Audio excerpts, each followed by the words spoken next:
इससे लास्ट वाली वीडियो में हम बता चुके थे कि लायबिलिटी और टॉर्ट में रॉन्गफुल एक्ट और ओमिशन क्या होता है। इसमें हम बात करने वाले हैं लीगल डैमेज के बारे में। लीगल डैमेज क्या होता है? तो लीगल डैमेज को समझने से पहले इसके दो पॉइंट्स होते हैं, एक होता है डैमेज, एक होता है लीगल डैमेज।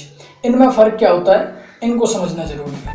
अगर चैनल पर नए हो तो सब्सक्राइब जरूर कर लेना ऐसी और वीडियोस देखने के लिए। तो नाउ लेट्स गेट स्टार्टेड। तो डैमेज और लीगल डैमेज में डिफरेंस क्या होता है?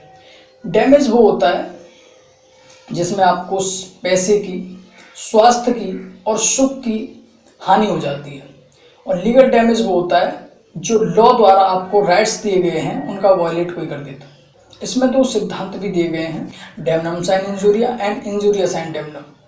इनको समझते हैं। इस वीडियो में इनको इतने आसान तरीके से समझा दूंगा कि आप जिंदगी भर नहीं भूलने वाले हो कि डैमनम साइन इंजूरिया क्या होता है और इंजूरिया साइन डैमनम क्या होता है। जिंदगी भर नहीं भूलोगे, विश्वास करना ना। शुरू करते हैं इंजूरिया साइन डैमनम से।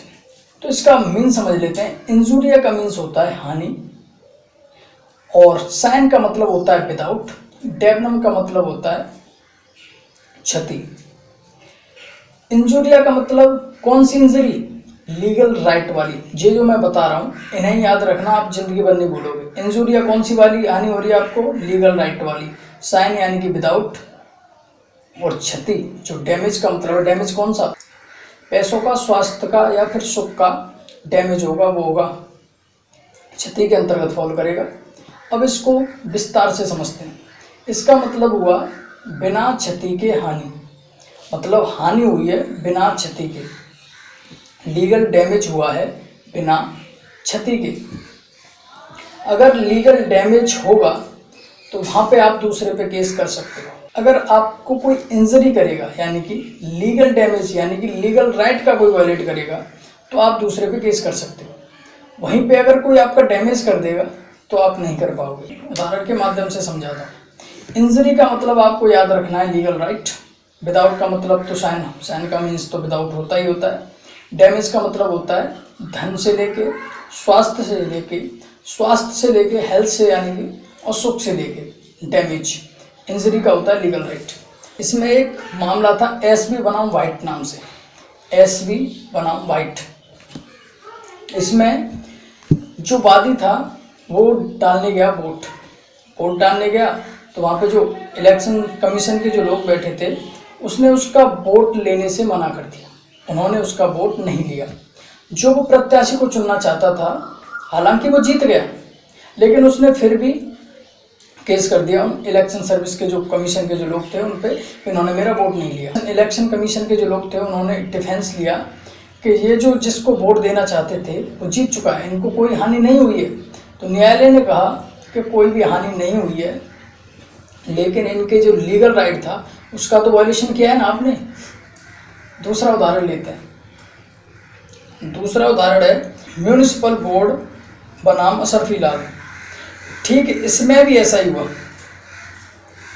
इसमें जो वादी था वो 18 साल से ऊपर था, और आपको पता है 18+ यानी कि राइट टू वोट मिल जाता है। तो उसका नाम जो है वोटर लिस्ट से उपेक्षा पूर्वक निकाल दिया गया, मतलब उसका नाम उसमें नहीं लिया गया, तो उसको वोट डालने का अधिकार उससे छीन लिया गया। उसने केस कर दिया।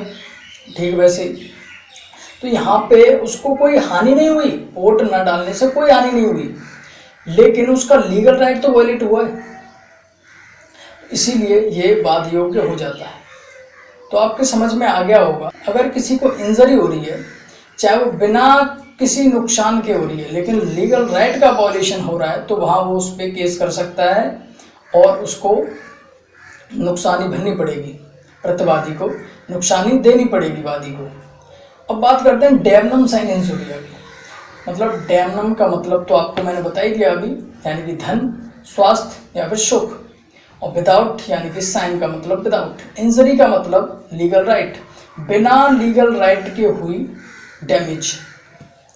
तो बिना लीगल राइट के कितना भी बड़ा डैमेज हो जाए वो वाद योग्य नहीं है, आप उसका केस नहीं कर सकते। उदाहरण लेते हैं ग्रामर स्कूल। ग्रामर स्कूल का जो केस है वो बहुत ही पॉपुलर है, उसी को बताता हूँ। जो वादी था वो एक स्कूल चला रहा था, अच्छे खासे बच्चे थे, फीस ले रहा था अच्छी खासी, वहीं प्रतिवादी ने क्या किया, प्रतिवादी ने भी उसी के बराबर में अपनी ज़मीन में और एक ग्रामर स्कूल खोल लिया। उसने फीस भी कम कर दी। तो हुआ इससे ये कि वादी के कुछ बच्चे जो कॉलेज के बच्चे थे, ग्रामर स्कूल के बच्चे थे, वो उसके कॉलेज में चले गए। तो उससे जो कमाई उसकी, जो वादी की जो स्कूल से कमाई थी वो कम हो गई, क्योंकि उसके बच्चे दूसरे स्कूल में चले गए। उसने केस कर दिया कि इसने मेरे बच्चों को ऐसे ऐसे मुझे नुकसान हो रहा है, इसने वहाँ पे स्कूल खोल लिया। तो इसमें न्यायालय ने कहा कि इसमें आप कुछ नहीं कर सकते, ये खुली प्रतियोगिता है, इसमें आप कुछ नहीं कर सकते। दूसरा उदाहरण लेते हैं। एक फैक्ट्री थी एक नदी के बराबर में, एक फैक्ट्री एक नदी के बराबर में थी। वो उस नदी से उस फैक्ट्री के लिए पानी लेता था।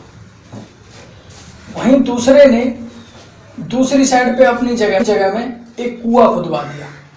वो 6 सालों से पानी लगातार ले रहा था, लेकिन हुआ ये कि प्रतिवादी ने अपनी जगह में एक कुआं खुदवा दिया उसी नदी के बराबर में। तो वह इससे ये जो पानी उसका जा रहा था वहाँ पे उसके कारखाने तक, वो अवरुद्ध हो गया, वो रुक गया, क्योंकि उसने कुआं खुदवा दिया वहाँ पे अपनी जगह पे। तो वो कुएं में आ गया, पानी कम हो गया बहुत ज़्यादा, उसके कारखाने को नुकसान होने लग गया, मतलब पानी कम मिलने लग गया उसको। उसने केस कर दिया कि भाई इसने ऐसा ऐसा कर दिया। तो न्यायालय ने साफ साफ बोला इसमें कि आप इसमें केस नहीं कर सकते, उनका ये राइट है। आपका लीगल राइट कहाँ वॉयलेट हुआ है? उन्होंने अपनी ज़मीन में कुआं खोदा है, आपका क्या लीगल राइट इसमें वॉयलेट होगा बताइए? तो यहाँ पे लीगल राइट का कोई भी वॉयलेशन नहीं हुआ, आपका वाद करने योग्य नहीं है।